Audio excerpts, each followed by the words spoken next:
Watching atheists wake up to reality is like watching a newborn baby open his eyes for the first time. The light is painful when all you've ever known is darkness inside a protective womb that shields you from the outside world. But after a brief, painful transition, your eyes will eventually adjust. Ayaan Hirsi Ali is on an amazing journey. I read her books, The Caged Virgin and Infidel, many years ago. Following her apostasy from Islam, Ayaan has been closely associated with all of the main figures among the new atheists, but she's been going through some changes recently. If you listen to her, you'll hear her saying things like, God-given. I think power is a given. It's like the law of gravity, and there's also powerlessness, and none of us want to be powerless. But there is God-given natural power. Ayaan Hirsi Ali has God-given power. It helped her escape Islam, and now it's helping her escape the new atheism. This clip is from a recent panel discussion with Jordan Peterson, Os Guinness, John Anderson, and of course Ayaan Hirsi Ali. They're discussing the significance of stories, big stories, stories about our place in the world. I watched it after Ruslan posted some of what Ayaan said. Ayaan is going through a transition that I've been seeing over and over and over again. People who, just a decade or so ago, were extremely hostile to Christianity or religion in general are starting to warm up to some very religious concepts. Suddenly, they start talking about the transcendent, something beyond ourselves. And it's very arrogant to assume that you can change human beings to fit into all sorts of modules. Therefore, you accept that there is a power transcendent above us. A power transcendent above us? A power transcendent above us. That doesn't sound like atheism. So, where are you getting this transcendent whatever above us? And that idea that there is something above us, a higher power, I think that is rooted in Christianity, it's rooted in the Judeo-Christian traditions. You're getting this transcendent higher power from Christianity? Why would anyone go with something from Christianity instead of atheism? And in many ways, it is superior to the nihilistic Nietzsche type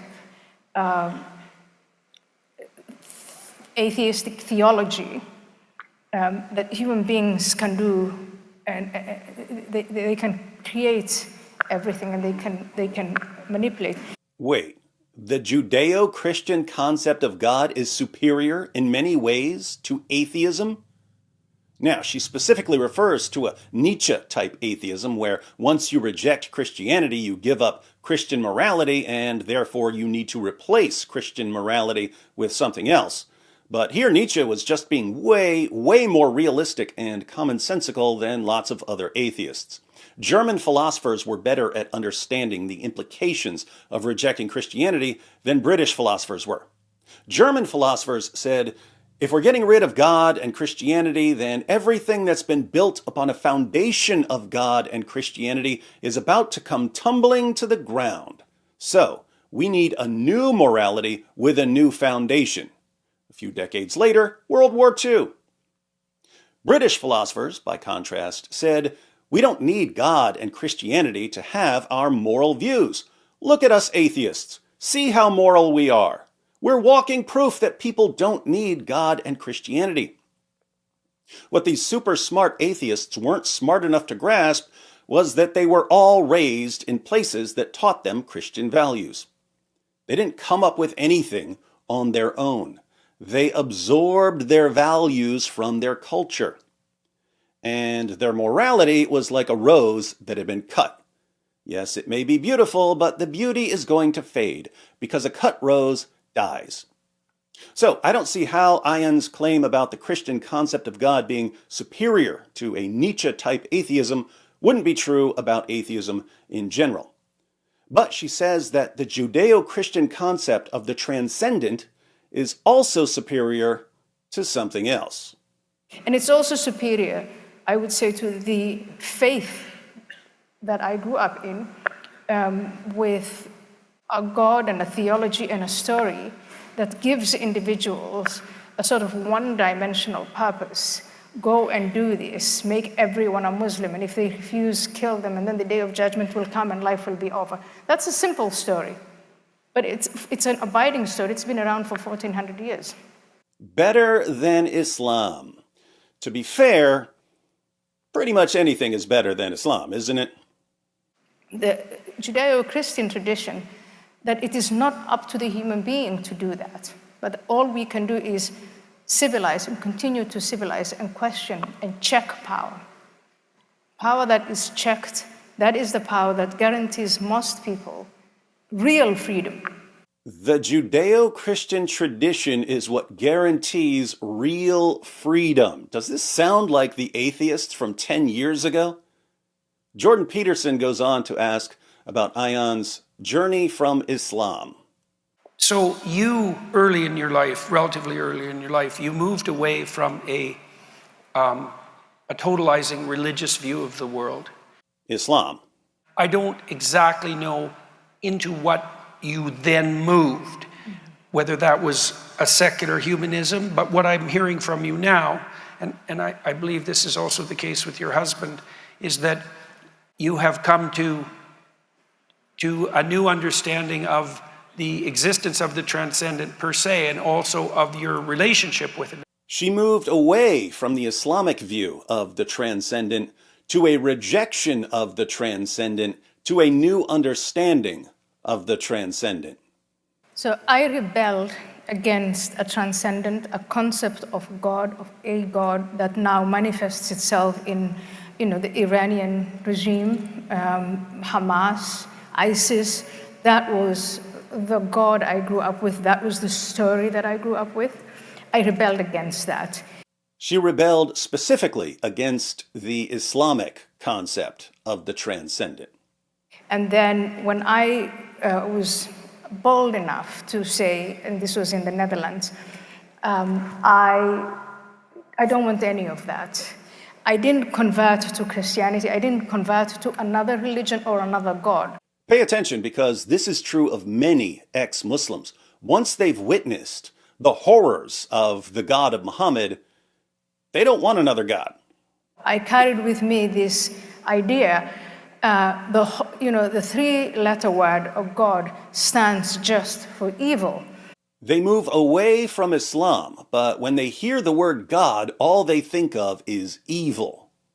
And my best friends became Sam Harris and Christopher Hitchens and Richard Dawkins. These are people I still love and adore. We all love and adore these guys. They performed one of the greatest social experiments in history. What happens if you start to remove Christianity from Western civilization? Their theory was that if you remove Christianity, you get an atheist utopia where science and reason reign supreme. How's that experiment working out for everyone? And I think over time, I'm now 53, and so when I was in this state of rebellion, it started for me when I was 32 years old. Over time, I've come to realize, and I wish Christopher was alive today to comment on what we're going through.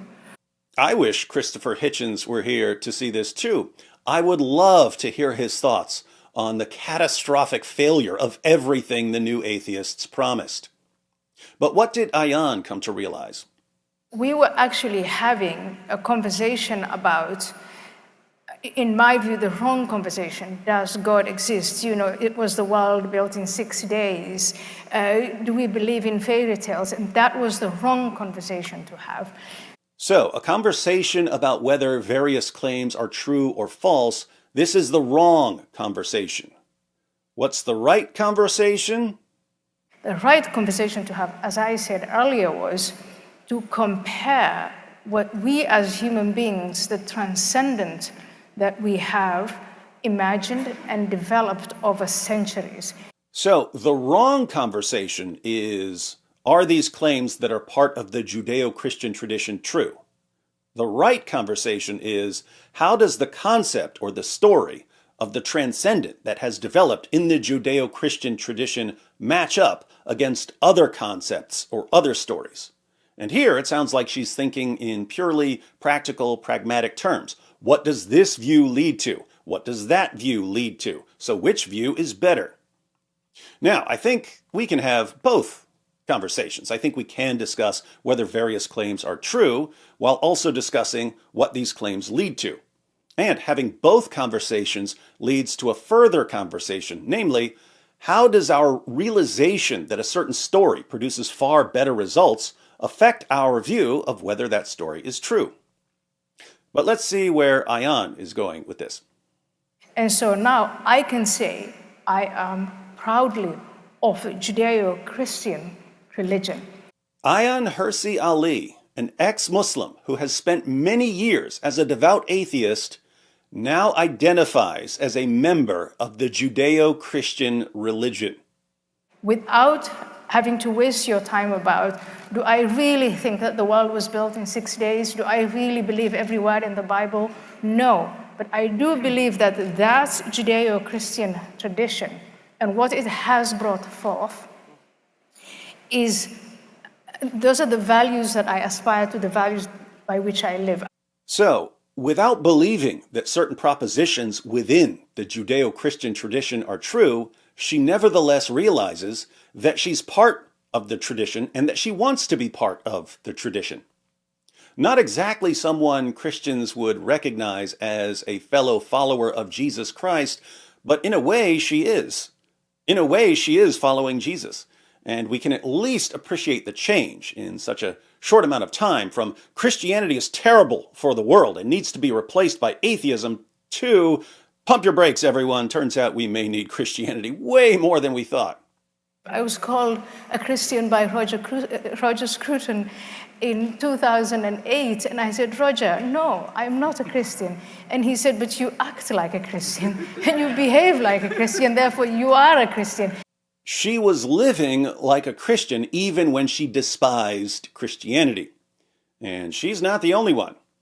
And I think that's exactly what I would like to say to Richard Dawkins. It's, you act like, I've been to, choral music with him, which he enjoys very much.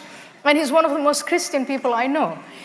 Richard Dawkins is one of the most Christian people Ayaan knows. What does she mean by this? Dawkins doesn't even believe in God.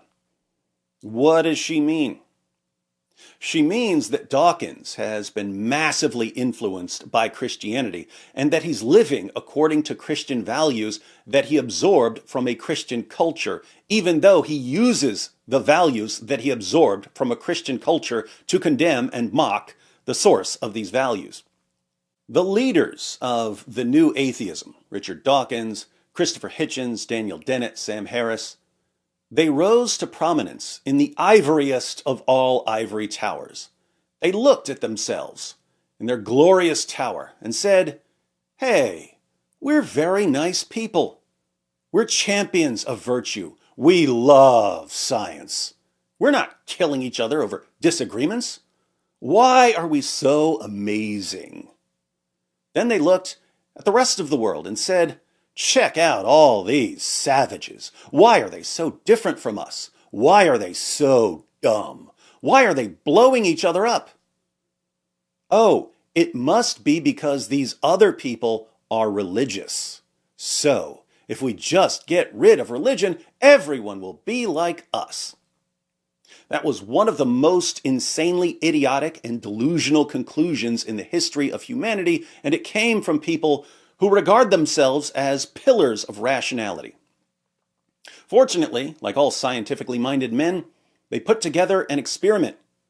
Just start replacing Christianity with atheism, and the entire world will be able to observe society becoming more and more rational, more and more logical, more and more scientific, more and more ethical.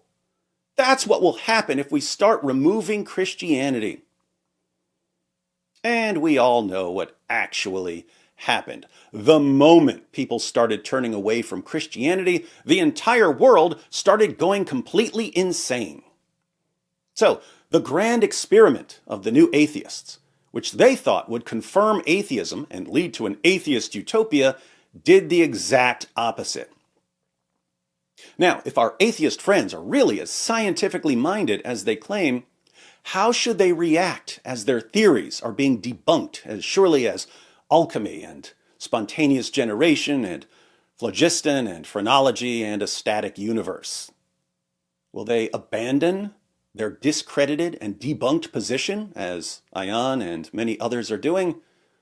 Or will they cling to the atheist delusion by 100% uncut, unadulterated, grade A, blind faith?